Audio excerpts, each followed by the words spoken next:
Hey everybody, good morning. Welcome back to the channel. I am Irish Guy. I'm Jesse. Happy Friday. It's December 6th. Today is a great day. It's going to be a great day. And going back through our week today, kind of reflecting, we've had some ups and downs, some challenges, and some days are better than others. But I'm noticing in our 24 hours a day reading, which is our recovery literature that we get into daily, is that we've been talking about slips.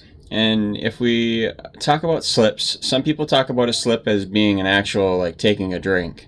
On this channel and in my brand of recovery, I like to talk about slips and trips as things like triggers, things that are going to hang us up and allow us the enemy to get us a little bit, right?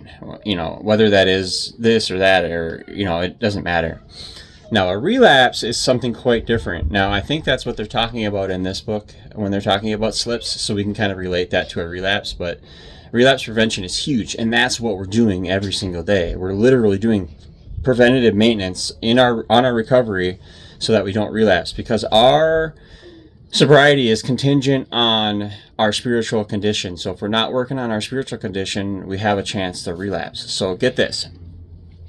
People who have had a slip are ashamed of themselves, sometimes so ashamed that they fear going back into the program, into recovery. They develop the old inferiority complex and tell themselves that they are no good, that they have let down their friends in this program, and that they are hopeless, and that they can never make it. This state of mind is perhaps worse than it is originally.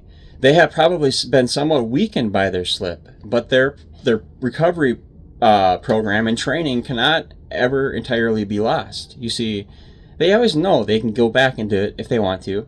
They know there's still God's help for them if they are willing to ask for it. And so do we believe that we can never entirely lose what we have learned in this program? Amen. That's a good point. No, on the meditation for today, December 6th, is this. So nobody entirely escapes temptation. You must expect it and be ready for it when it comes. None of us is entirely safe. You must try to keep your defenses up by daily thought and prayer. And I made a video about this the other day, is armor of God, putting on the armor of God. That was yesterday. You must be able to recognize temptation when it comes, weakness when it comes, right? The first step toward conquering temptation always is to see it clearly as temptation and not to harbor it in your mind. Disassociate yourself from it. Put it out of your mind as soon as it appears, and do not think of excuses for yielding to it. Turn at once to the higher power for help. So turn to your program until you know what works for help, and a higher power, obviously. But that I pray today that I may be prepared for whatever temptation may come my way, and I pray that I may see it clearly and avoid it with the help of God.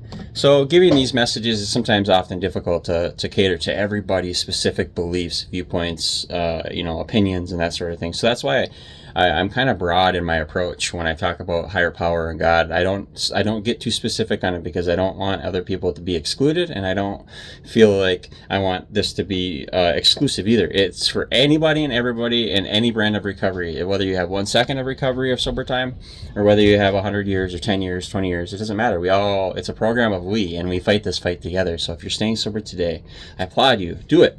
Let's do it together. I love you. God bless you. See ya. Hey everybody, one more thing I wanted to talk today a little bit about was how shame is by definition a negative core belief. So it's not something that should be there. It comes from not feeling loved or not good enough, less than, and complex trauma brings complex shame. So shame affects our identity. So if you're looking to find a new way of being in this life, and a new way of getting out of that shame and that guilt, I would recommend Tim Fletcher's channel. I'll put a link in the description and all that. But please get over there and see that if you're dealing with complex trauma issues like I have been. All right. God bless you.